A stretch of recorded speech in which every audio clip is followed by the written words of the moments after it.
जहां एक तरफ बिहार की सियासत में सियासी भूचाल आ गया, वो इस लिहाज से क्योंकि दबाव डाला जा रहा है भारतीय जनता पार्टी की तरफ से एनडीए यानी कि एनडीए के घटक दल पर कि अपनी पार्टी का उठाकर बीजेपी में शामिल हो जाओ, वरना मंत्री पद तुम्हारे लाडले का जाने वाला है।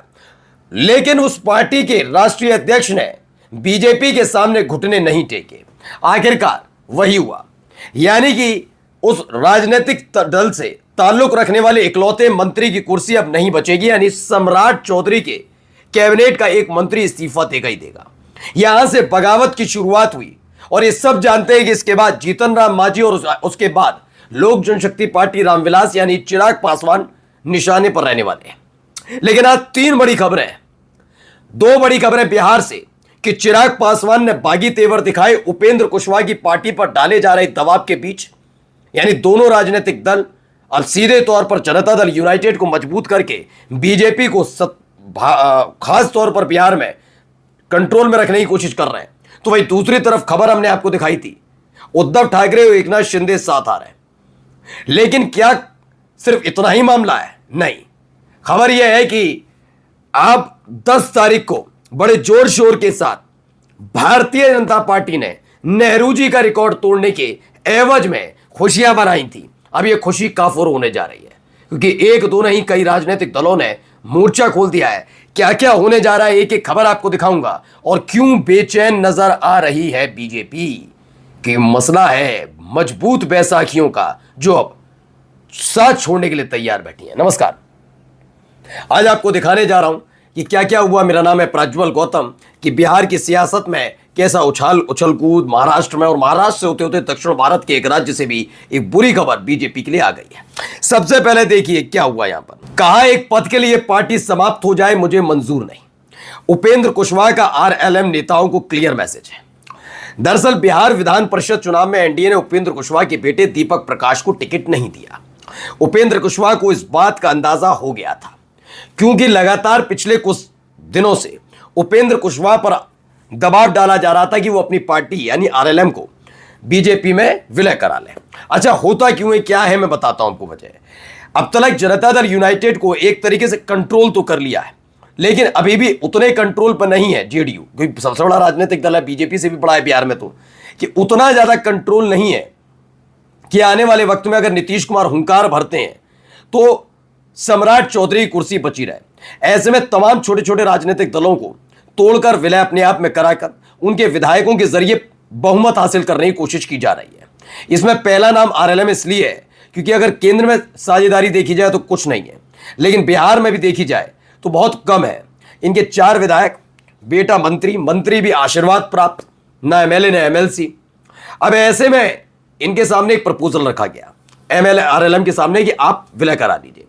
उन्होंने मना कर दिया किसी भी कीमत पर नहीं। देखिए खबर भी है, खबर क्या है, बीजेपी में विलय के दबाव के आगे नहीं झुके उपेंद्र कुशवाहा, बेटे की मंत्री पद से छुट्टी लगभग तय। देखिए इसे क्या कहेंगे, आपको जब तक जरूरत थी तब तक काम किया, उसके बाद अब इनके बेटे को विधान एमएलसी नहीं बनाया, और एमएलसी नहीं बनाया तो मंत्री पद जाता है 6 महीने के भीतर आपको, या 6 महीने या फिर उससे पहले आपको या तो किसी एक सदन, विधान परिषद है विधानसभा, दोनों में से किसी एक जगह का सदस्य बनना जरूरी होता है जब आप शपथ लेते हैं। और अब यह आखिरी मौका था एमएलसी का चुनाव, एमएलसी चुनाव में नहीं दी टिकट, मंत्री पद जाएगा, और सिर्फ इसलिए क्योंकि उपेंद्र कुशवाहा ने मना कर दिया कि वो अपनी पार्टी आरएलएम का विलय बीजेपी में नहीं कराएंगे। जैसे ही ये खबर निकलकर सामने आई फौरन ही सक्रिय हो गए चिराग पासवान। तो चिराग पासवान को लेकर क्या खबर है? चिराग पासवान को लेकर खबर है कि यूपी चुनाव को लेकर चिराग पासवान की पार्टी एलजेपी का बड़ा ऐलान, एसपी बीएसपी को मिलेगी चुनौती। जबकि माना जा रहा है बीजेपी से अलग हटकर चुनाव लड़ने की तैयारी की जा रही है, और चुनौती अगर किसी को मिलती नजर आएगी तो मिलेगी बीजेपी को। लोक जनशक्ति पार्टी पिछले कुछ दिनों से उत्तर प्रदेश में काफी सक्रिय। एलजेपी से सांसद अरुण भारती पारसी समुदाय के लोगों पर हुए अत्याचारों के बाद लगातार उनके घर जाकर परिवारों से मुलाकात कर रहे हैं। वो गठबंधन में है तो फिलहाल समाजवादी पार्टी पर के बारे में बोल रहे हैं, लेकिन सीधी चुनौती योगी आदित्यनाथ बीजेपी को है, क्योंकि सत्ता में तो वही है। अब इन सब के बीच जनता दल यूनाइटेड भी सामने आई। उन्होंने भी बोला है, यूपी चुनाव में चुनाव की एंट्री से लेकर तेजस्वी के बयान तक कई मुद्दों पर बोले जेडीयू प्रवक्ता राजीव रंजन।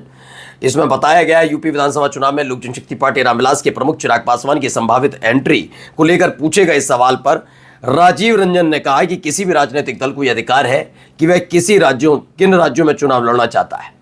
उन्होंने कहा कि एक राजनीतिक दल के तौर पर यह उनका अधिकार है कि वे किन राज्यों में चुनाव लड़ना चाहेंगे। उनके फैसले को लेकर हम इतना ही कहना चाहेंगे कि जनता दल यूनाइटेड का यह मसला नहीं, इस पर एलजेपी को अपनी प्रतिक्रिया देनी है। तो लोक जनशक्ति पार्टी चिराग रामविलास के जरिए ऐलान कर दिया गया और क्लियर है। एक होता है कि जब ऐलान किया जाता तो बताया जाता है कि हम एनडीए के नेतृत्व में यानी बीजेपी के साथ मिलकर चुनाव लड़ेंगे, लेकिन उनको पता है कि जब जनता दल यूनाइटेड जैसे राजनीतिक दल जो उससे भी एलजेपी आर से भी बड़ा है, उसको भी लोकसभा चुनाव के दौरान तवज्जो नहीं दी थी। जब झारखंड के विधानसभा चुनाव में भी उतनी तवज्जो ना एलजेपी आर को दी और ना जेडीयू को दी जा रही थी, तो यहां कैसे दे दी जाएगी ये उनको पता है। इसलिए वो अलग हटकर चुनाव इसलिए भी लड़ना चाहते हैं जिससे अब स्पष्ट कर दिया जाए कि आपके कंट्रोल में रहने वाले नहीं है। आरएलएम की तरफ से तो मिला ही है झटका, अगला झटका जीतन राम मांझी की तरफ से मिल सकता है। जीतन राम मांझी की पार्टी जा भी सकती है, कुछ पता नहीं, क्योंकि अगला चेहरा उनके पार्टी का संतोष सुमन होंगे।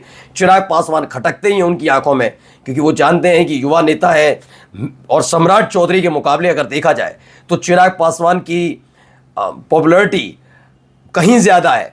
ऐसे में उनके लिए दिक्कत पैदा करेगा और इसी बीच में मौके पर मार दिया चौका। जी हाँ, चौका मौका कैसे मिला बताता हूं आपको, जरा पहले खबर देखिए। खबर आई चंद्रबाबू नायडू दिल्ली पहुंच गए। इन सब ये पूरे घटनाक्रम चल रहे थे। उद्धव और एकनाथ शिंदे एक साथ आ रहे हैं, देवेंद्र फडणवीस की कुर्सी खतरे में है। 7 सांसदों वाली शिवसेना वैसे भी, और अगर शिवसेना जाती है तो अजित पवार के वाली का गुट भी है, एनसीपी वापस लौटने वाला है।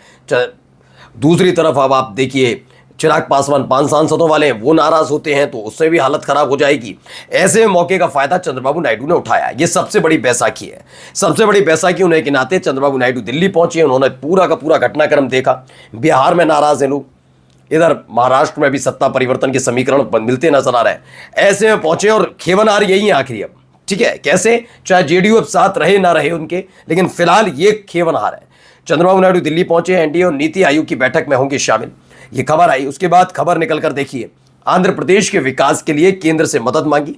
अमित शाह और निर्मला सीतारमण से मिले चंद्रबाबू नायडू। खबर यह है कि निर्मला सीतारमण से आंध्र प्रदेश के लिए विशेष पैकेज की डिमांड की, लेकिन अमित शाह से डिमांड नहीं थी। दरअसल थोड़े दिन पहले खबर भी हमने आपको दिखाई थी और आई भी थी कि चंद्रबाबू नायडू चाहते हैं कि मिड टर्म में वो मुख्यमंत्री पद छोड़ें और उनके बेटे नारा लोकेश आंध्र प्रदेश की कमान संभालें, और वो दिल्ली आए राष्ट्रीय राजनीति में। और 2 बड़े मंत्रालय की डिमांड थी, लेकिन इसे खारिज कर दिया गया था शुरुआत में। अब चक्रव्यूह में जब फंस चुकी है बीजेपी, जहां पर 293 सांसदों के समर्थन से मोदी जी तीसरी बार प्रधानमंत्री बने हैं। अगर 293 में से अब अंदाजा लगाइए, एकनाथ शिंदे की 7 सांसदों वाली पार्टी पल्ला झाड़ लेती है तो ये रह जाएंगे 293 में से मात्र 286। 7 सांसद अगर अभी इसी वक्त छोड़ देते हैं साथ। लेकिन मसला यह भी है कि 5 सांसदों वाली चिराग पासवान भी तेवर दिखा रहे, रह जाएंगे 281। यानी बहुत बड़ा खतरा नहीं है। जनता दल यूनाइटेड के सांसदों को अपने कब्जे में कर ही रखा है, क्योंकि संजय झा बनाए इसीलिए गए थे, विधायक की बात होती तो अलग है। अब ऐसे में अगर चंद्रबाबू नायडू साथ छोड़ देते हैं तो यह आंकड़ा हो जाता है 265 और बहुमत चाहिए 272, तो आंध्र प्रदेश से सत्ता से बाहर होंगी। बिहार में हालत खराब होगी। उधर अब आप जाकर देखिए, महाराष्ट्र में भी देवेंद्र फडणवीस भी जाएंगे और दिल्ली में क्या होगा, 265 सांसदों के साथ कहां प्रधानमंत्री रह पाएंगे। नमस्कार।